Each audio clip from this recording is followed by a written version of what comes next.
Trocando ideias. Oferecimento: Centro de Beleza Helena Pinheiro, Rua Santana Soares, 630A, Lagoa Seca, em Juazeiro do Norte. Trocando ideias. Este é um programa que não visa o debate, mas sim a reflexão. Nós queremos aprender com as experiências de vida de nossos convidados. Daí a importância de estarmos sempre trocando ideias.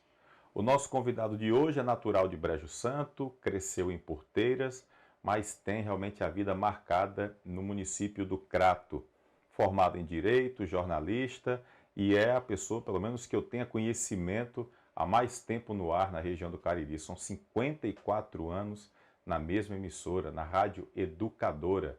E ele sempre encerra o programa dele dizendo, e era só. Estamos ao lado de Antônio Vicelmo, Brejo Santense, Porteiras, mas a sua vida é inegável, como você é marcado aqui no município do Crato. Vicelmo é a cara do Crato ou o Crato é a cara do Vicelmo? Primeiramente, eu gostaria de dizer que eu me considero um cidadão do Cariri. Eu teria uma casa em Missão Velha, né? Então, como eu nasci em Brejo Santo, cresci em Porteiras, estudei no Crato, eu acho que me profissionalizei em Juazeiro, porque foi lá onde eu fiz grandes reportagens, em Barbalha também, através do pau da bandeira de Barbalha, né? Eu me considero um cidadão do Cariri. Vamos falar assim que é melhor.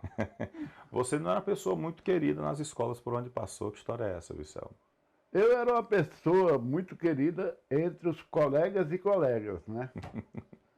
Agora, não era querida entre os professores. Por quê? Porque eu fui expulso de quase todos os colégios que eu estudei. Era um menino traquino. Os que eu não fui expulso, como foi o caso do Seminário de São José, eu fui recomendado a não renovar a matrícula. E o que é que você aprontava tanto, rapaz, nesse tempo? Besteira. Uma vez eu perguntei a um colega meu o que era... Rapaz, o que foi que eu fiz? Que uma vez eu fui expulso, você é testemunha disso aí. E ele disse, nada, porque naquele tempo qualquer besteira que a gente fazia era expulso. Então, por exemplo, eu estava lhe contando aí que eu recebi uma homenagem com muita honra do Colégio Diocesano do Crato. E lá, durante a homenagem, um aluno me perguntou, foi você que amarrou um sapo na sineta do colégio? E a sineta ficou tocando e o pessoal pensando que a aula tinha terminado. Eu digo, rapaz, não foi eu não. Mas eu tenho a maior inveja de quem fez isso, porque a ideia foi boa. Antigamente, as direções das escolas eram mais rígidas, qualquer brincadeira, de repente, poderia ser levado muito a sério. Também tem isso. Vamos levar em consideração essa situação para ninguém achar que o Vicelmo era muito bagunceiro. Vicelmo, você foi o primeiro repórter do interior do estado do Ceará, né? No momento que a Verdes Mares começou a entrar aqui, filial da Rede Globo, e ela tinha que ter um representante aqui, né? Uma pessoa que pudesse acompanhar. Você foi esse primeiro repórter, né? E acabou conhecendo muito do interior cearense, até passando um pouco do estado do Ceará com esse trabalho de reportagem, né? Eu acredito que eu adquiri muito mais conhecimento dessas andanças, nessas caminhadas aí à procura da notícia, do que na universidade. Porque o livro da vida é esse aí, é esse contato que você tem com as pessoas, principalmente os tipos populares, não os políticos, mas os artistas, os homens inteligentes da região, eles estão, a maioria, no anonimato. Inclusive, aqui na região, hoje nem tanto, mas na região do Cariri, antigamente se tinha uma... Como é que eu posso dizer? Havia um simbolismo muito grande com o lobisomem de Barbalha, né? Se falava muito. E você entrevistou o lobisomem de Barbalha. Você é o repórter que entrevistou o lobisomem. Que história é essa? Olha, quando eu era criança, né, em Porteiras, só se falava desse lobisomem, Vicente Finim. Esse Vicente Finim estava presente no Cariri e nos outros estados também, no Pernambuco, A na fama dele Paraíba. era grande. Era. Eu acho que todo o Nordeste ouviu falar em Vicente Fini. E todo menino da minha geração tinha medo de Vicente Fini. Porque as histórias que se contavam sobre eles eram as mais horrorosas, né? Primeiro, a maldição que ele teve da mãe dele, né? Segundo, porque ele se virava em animais. Por exemplo, a gente estava jogando futebol lá na praça. E se chegasse um cachorro, um jumento, uma cabra, ou qualquer animal que não fosse do nosso conhecimento, porque em cidade pequena a gente conhece fulano bota água na casa de quem, né? É. A gente conhece os animais. Aqui é o galo de fulano, a galinha de fulano, o porco de fulano, não sei por que o porco se soltou. Enfim, a fuxicada nessa base aí. Então, quando aparecia um animal que não era do nosso conhecimento, um dos meninos olhava e dizia, rapaz, eu estou achando que aquele bicho que tem ali é Vicente Fini. Ele se virou ali no jumento, no cavalo, qualquer coisa assim. Não ficava mais um. Todo mundo ia dormir com medo de Vicente Fini. Então essa história de Vicente Fino, que eles chamavam também Vicente Fino, a Vicente Fini ou Vicente Fino, ela foi o terror, né, de todos os meninos da minha geração. Aí quando foi um dia, já na condição de repórter, estudando aqui no Colégio Diocesano, um amigo meu disse, Vicente, tu se lembra de Vicente Fini? Diz, Ave Maria, eu tinha medo mais daquele homem. Tu sabe que ele existe? Disse, existe como, rapaz? Rapaz, ele mora lá no sítio Cabeceira, lá em Barbalha. Até então, para você, era apenas uma lenda. Era uma história. E continua sendo uma lenda, né? Mas aí ele perguntou, tu interessa uma reportagem com ele? Disse, demais, rapaz. Quando é que nós vamos? Quer ir agora? Não, rapaz, lá não é fácil o acesso para lá, não. Na verdade, nós fomos de moto, porque não passava carro. E a gente foi de moto até a casa. Eu acho que 2 dias depois a gente organizou. Isso que nos anos 80 ainda, década de 80? É, por aí, né? E nós fomos e quando nós chegamos lá, eu ainda com aquela imagem da infância na cabeça, né? O lobisomem. E o próprio ambiente lá era um ambiente um pouco místico, né? Uma casa de taipa de apenas 2 vãos, ele sozinho, ele não tinha mulher, não tinha filhos, os filhos tinham viajado para São Paulo, e vivendo, criando galinha, vendendo ovos, era o meio de sobrevivência dele, né? Então eu comecei, como todo bom repórter, como quem come angu, pelas beiradas, até chegar no assunto, né? E aí, Vicente? O nome dele era Vicente Araújo. Você virava lobisomem mesmo? Disse, virar, eu não virava não, mas o povo dizia que eu virava e eu alimentava essa história. Ele disse, por que essa história? Porque eu era um caba namorador. E saía à noite vestido numa capa, numa roupa estranha, né? E para não ser identificado, normalmente os cachorros botavam atrás, porque a gente saía de madrugada. E no sítio não tinha muito cachorro? Energia elétrica, né? E era você, com a arrumação dessa, andando nas estradas aí, era mesmo que fazer uma assembleia de cachorro, né? Então, as histórias foram se espalhando, né? Ah, eu vi Vicente Fini, eu vi um lobisomem ontem, era ele, com essas arrumações dele, né?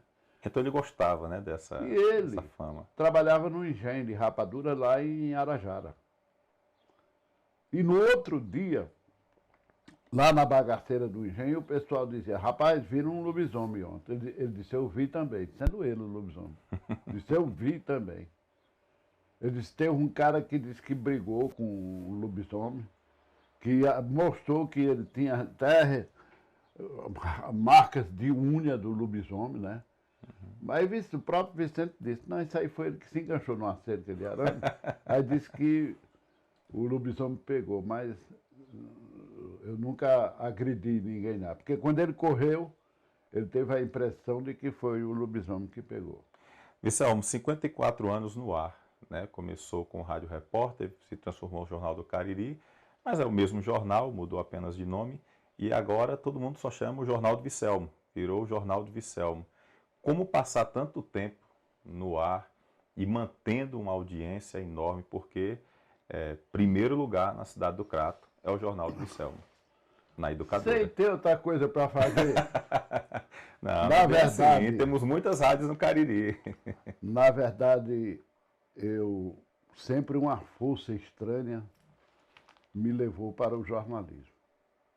No meu subconsciente, e aí volta a velha história da criança lá de Porteiras, o meu pai tinha uma amplificadora. A amplificadora foi a precursora das emissoras de rádio na região. Era aquele sistema de alto-falante, né, que se instala hoje nos circos, nas quermesses. Que em algumas outras cidades chamavam até de difusoras também. Ainda hoje Difusora algumas ainda também, tem. exatamente.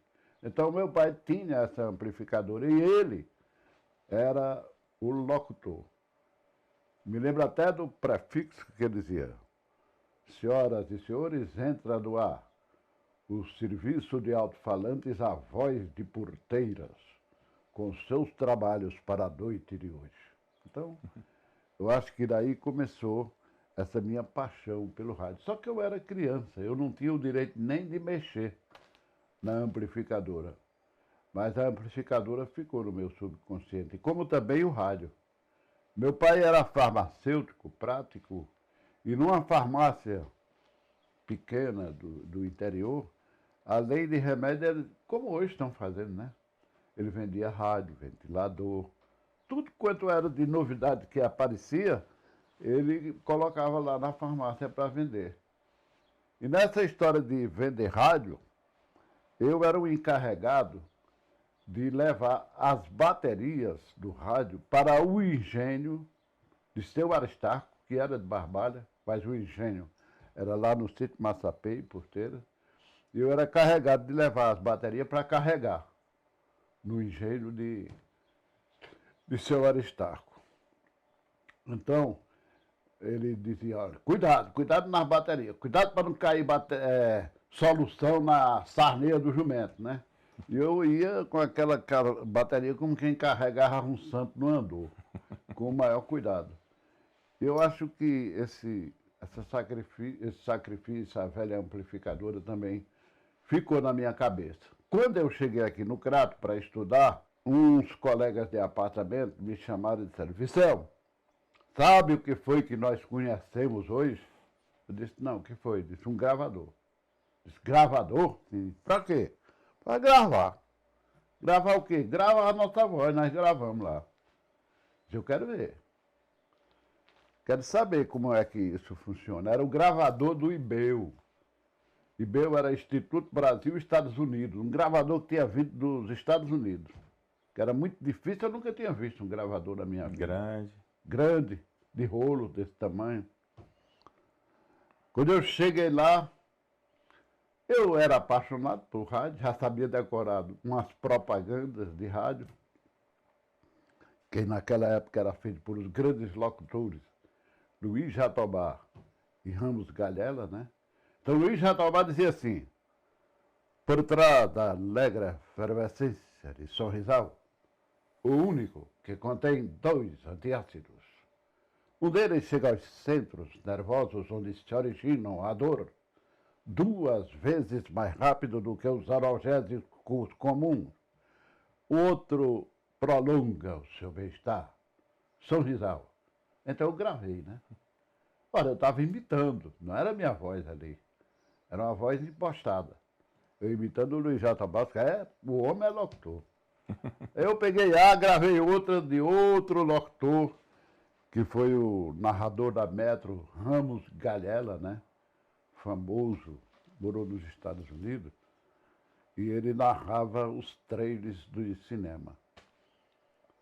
E uma das narrações ele dizia: nunca os sentimentos daqueles que combatem imprimiram tanta ironia. Jamais a guerra moderna foi apresentada com tamanha veracidade. Um dia de folga em Tóquio e depois penhasco das lágrimas. Então, outra sucesso doméstico, só entre os amigos, né? Mas dali surgiu a ideia, rapaz, tu devia ser locutor, vamos fazer um noticiário. Aí começou a desgraça. E está até hoje. E estou até hoje. E você, no meio de tantas reportagens, para a televisão, para o rádio, você fez várias coberturas, inclusive no exterior, esteve no Vaticano também, né? Qual é que você acha assim, que foi aquela que teve mais dificuldade, ou aquela que significou mais para você, foi mais simbólica, emblemática na sua carreira? Tem alguma assim bem especial? Não, eu fiz reportagem, uma coisa que eu me orgulho muito. Às vezes, quando eu vejo vocês novos fazendo reportagem ali, estão requentando minhas matérias. Porque isso aí eu já fiz, né? Então, uma das mais importantes que eu acho que eu contribuí foi com Patativa do Assaré. Porque, inclusive, foi uma reportagem que marcou a minha vida profissional. Porque eu fui para a casa de Patativa com o objetivo de oferecer dinheiro a ele para ele fazer uma poesia para a usina de açúcar lá de Barbara, que estava sendo implantada naquele ano. E o objetivo era fazer uma poesia incentivando o pessoal, os plantadores de cana, a fornecer cana para a usina, que o pessoal ainda estava meio ronceiro nesse sentido. Uma casa pobre de Patativa, chão batido, família pobre. Naquele tempo ele não tinha projeção. Isso ainda no sítio Santana ou na cidade? No sítio Santana. Eu fui bater lá no sítio Santana. Quando eu fiz a proposta, ele pensou, aí disse, não vou fazer. Mas, Patativa, eu estou autorizado a pagar o que você quiser. Ele disse, não é questão de dinheiro.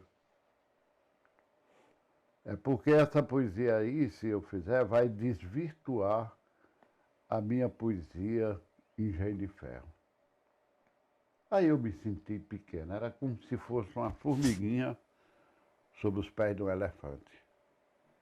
Porque ele pobre, lascado, eu que tinha uma situação econômica razoável, e não aceitou o suborno, e eu estava querendo suborná-lo. Então voltei para casa triste e ao mesmo tempo alegre, porque encontrei um homem honesto lá na Serra de Santana, e que não fez a poesia para nem receber o dinheiro, para não desvirtuar a poesia dele. E o Patativa se transformou num amigo seu. Né? Você Sim. ficou realmente amigo Aí do a Patativa. história, quando eu cheguei em casa, eu fui ler a poesia que ele disse que não queria que desvirtuasse. Engenho de pau. Engenho de Ferro, né? Engenho de ferro. Ele disse, engenho de ferro você, com seu amigo motor, sabe bem desenvolver e é muito trabalhador. Alguém já me disse até e afirmou que você é progressista em alto grau. Tem força e tem energia, mas não tem a poesia que tem o engenho de pau. Engenho de pau, quando canta, tudo lhe presta atenção. Parece que as coisas santas tocam em nosso coração, mas você, engenho de ferro, com esse horroroso berro, é como quem quer brigar. Com a sua grande afronta, você está tomando conta de todos os canaviar. Do bom tempo que se foi, faz mangofa, zombiscarra. Foi quem expulsou os boi que puxava na manjarra, todo soberbo e sisudo quer governar, mandar tudo, é só quem quer ser engenho. Você pode ter nobreza, pode ter boniteza, mas eu não lhe quero bem. Engenho de pau. Coitadinho, ficou num triste abandono. E você sozinho, é só quem quer ser o dono das canas do meu país. Desde o momento infeliz que o engenho de pau levou fim, eu sinto sem piedade 3 moedas de saudade rigindo dentro de mim. E por aí vai. Terminou não. Mas aí eu digo, rapaz, quem fez uma poesia dessa realmente não pode vender por dinheiro nenhum do Ubuntu. Então eu acho que essa foi a reportagem mais marcante, porque foi o começo de tudo. Agora, aqui eu acho que tinha mais sentido jornalístico foi o lobisomem. Por que o lobisomem? Porque o lobisomem fez parte da minha infância. Ao fazer aquela reportagem sobre o lobisomem, entrevistar o Vicente Finim, eu estava falando em nome de milhares de pessoas da minha geração que também conheceram a história. E foi uma forma também de desmistificar a história do lobisomem, com o depoimento do próprio Vicente Araújo, que disse, eu nunca virei lobisomem não, mas eu achava bom essa história. Você ficou tão amigo do Patativa do Assaré que ele costumava pegar no seu pé também, né? Ele, por exemplo, não gostava que você fumava. Você, inclusive, tem uma coleção de cachimbos, gosta ainda hoje de ostentar o cachimbo, mas ele pegava no seu pé por causa do cachimbo também, né? Uma vez eu pedi para ele fazer a dedicatória de um livro ao meu pai, né, que se chamava Vicente Anselmo, e ele disse, um recado eu vou mandar para seu Vicente Anselmo, que deu um jeito em Vicelmo para ele deixar de fumar. Vive no maior desleixo, com um cachimbo no queixo, dia e noite e dia. Além de gastar dinheiro, jornalista cachimbeiro desonra a tipografia. Vicelmo, o que é que ele tira do sério? Rapaz, eu acho que é a prepotência, a arrogância. Eu disse uma vez o seguinte, que eu sou capaz de me ajoelhar, pedir perdão a uma pessoa que, porventura, eu tenha feito alguma maldade, né? Mas, diante da prepotência, aí eu me torno um homem valente. Eu reajo à prepotência também à altura. Você é feliz, Vicelmo? Demais. E o que é felicidade para você? Felicidade é um estado de espírito. Felicidade é esse momento agora, por exemplo, que eu estou sendo entrevistado por você, que é o reconhecimento do meu trabalho. Felicidade é você estar em casa com a mulher, os filhos, os netos. Eu sou feliz porque todo dia meus filhos estão aqui. Todos eles. Paulo Ernesto, que é repórter também, almoça comigo. Não está hoje aqui porque quando não está trabalhando, está viajando como hoje. Mas eles sempre estão aqui. Felicidade é o amor da mulher amada. Felicidade é a gente amar também. Então, é por aí. O que é que fazia, não, o que é que faz Vicelmo chorar? Muita coisa. Essa semana eu chorei. No dia que Maria da Penha estava aqui, eu chorei. Porque a Maria da Penha, ela é parente da minha mulher, e ela telefonou aqui para casa, pedindo para ela ir. Minha mulher tinha sofrido uma queda e estava quase na mesma situação, pior, Maria da Penha, porque ela estava deitada. A Maria da Penha ainda estava numa cadeira de roda. E eu vi minha mulher deitada e fiz uma comparação com a situação de Maria da Penha, e quando a Maria da Penha, eu pedi para falar com ela, me emocionei e chorei. Então eu sou besta para chorar, eu sou chorão. É chorão. É. Qual foi a maior loucura que Vicelmo já fez? Eita, todo dia tem uma loucura diferente, né? Minha mulher acha que andar de moto, por exemplo, na idade que eu estou, 77 anos, é loucura, né? Mas tem outras loucuras também. Eu só não subo em coqueiro, não gosto de altura, né? Mas o resto aí das danações, eu faço tudo que eu fazia quando criança, só não aquelas que não dependem da coragem. Você também teve um bom contato com o Luiz Gonzaga, né? O Luiz Gonzaga também, foi um artista popular também. Outra cara que faz parte da minha infância, porque aí a gente volta à velha amplificadora. Né? As músicas que eram tocadas na amplificadora do meu pai eram as músicas do Luiz Gonzaga. Ele foi mesmo na época do sucesso dele, né? De 1950, 1960, por aí assim. Então, ele fez parte da minha infância. E depois, eu não conhecia Luiz Gonzaga, eu não tinha visto nem show. Eu estava lá na educadora, já trabalhando lá, quando eu vi aquela furgulagem dele parar, né? Quando ele desceu, eu vi pelo jeitão que era ele. Aí eu estava sentado lá na sala de redação e estava sozinho. Foi no período da tarde, não tinha ninguém lá na rádio. Ele veio procurar alguém. Aí ele disse, você trabalha aqui? Eu fiquei nervoso, né? Ele disse, trabalho, sim, senhor. Ele disse, sabe escrever? Mais ou menos, o que é que o senhor quer? Ele disse, eu quero que você faça a minha biografia. Aí eu fui e disse, mas, seu Luiz, assim, sem fazer uma consulta, sem nada, ele disse, não, vai escrevendo aí que eu vou dizendo. Aí eu peguei a máquina, comecei a escrever e ele ditando, né? Aquilo que ele, alguma coisa que ele dizia errada, eu corrigia, enfim, dei uma redação ali de improviso à biografia dele. E ele dizendo que queria aquilo porque ia receber o título de cidadão de Iguatu e estava precisando dessa história aí. Quando eu terminei, ele disse, leia para mim. Aí eu leio e ele com aquela vozona de sertanejo disse, tá bom demais.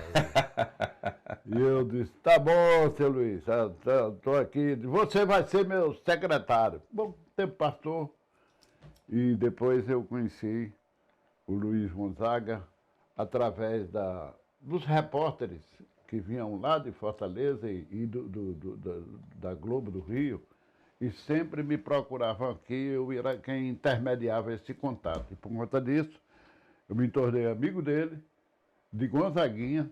Eu tinha o telefone de Gonzaguinha quando ele morava em Belo Horizonte e me telefonava para ir buscar lá no aeroporto. Atravessei muitas vezes essa Serra do Araripe, só eu e ele que eu ia deixar em Iaxu. Como também fui deixar algumas vezes Dona Helena, a esposa de Luiz Gonzaga. Mas então eu fiz uma amizade muito boa, muito forte com ele, muito prazerosa. Vicente, como é que você se relaciona com a morte? Com a morte. Eu faço um pacto, eu tenho um pacto, né? Com a morte. Eu digo, olha, não mexa comigo que eu não mexo com você. Mas é o seguinte, eu sou doente do coração, rapaz. Eu tenho 2 pontas de safena, 2 stents, né? Uma operação muito complicada que eu fiz, ainda com o doutor Regis Jucá. Então, eu era para ter morrido com 50 anos de idade, quando eu estava fazendo uma matéria para a televisão, para o Nordeste Rural, lá em Santana do Cariri, que eu me senti mal e daí começou esses problemas aí no coração. Então, eu acho o seguinte, a morte é uma coisa natural. Um dia vai acontecer e nós vamos nos dar bem por aí. Tem medo de alguma coisa? Tenho, né? Medo de alma. O cara diz assim, eu não tenho medo de alma. Eu não acredito, mas tenho medo, né? Quer dizer, eu não acredito em alma, mas tenho medo. Não, eu tenho medo da maldade dos homens, né? Eu acho que o bicho mais perigoso que tem é o homem, é o falso amigo. Mas a gente está sabendo administrar. Existe um livro chamado Inteligência Emocional, em que o segredo está em você saber administrar a sua vida, o relacionamento que começa dentro de sua casa, com a sua família, com seus colegas de trabalho e com seus amigos. Então, eu procuro administrar isso aí. Vicente, eu queria que você fizesse para a gente o seguinte, você olhasse para essa câmera e fizesse de conta que você está no topo do mundo e que a humanidade inteira está lhe observando e você tem essa oportunidade de deixar uma mensagem para a humanidade. Eu queria que para essa câmera você deixasse essa mensagem para a humanidade, essa é a sua oportunidade. Alô, mundo velho dos 600 mil de diabo! Estou aqui, no fim do mundo, no topo do mundo. Estou me despedindo. Mas eu queria me despedir de vocês transmitindo o fim do mundo. Sempre me disseram que o bom radialista ou rádio vai transmitir o fim do mundo. Pois pronto, vou transmitir aqui o fim do mundo. Eu espero que, se tiver outro mundo por aí, se aparecer, que me chame de novo que eu venho. Porque eu sempre gostei da Terra, do universo, dos animais, das pessoas, da natureza, enfim, eu vou porque é o jeito, mas eu vou morrendo de saudade de vocês. Muito obrigado. E era só. E era só. Se a gente fosse passar o tempo com tanto assunto que você tem para colocar para a gente, Vicel, mas a gente ia passar a semana Mas toda você aqui. entrevista muito bem, cara, porque você deixa a gente bem à vontade e depois conhece. Um bom jornalista é aquele que... Eu sempre fazia isso.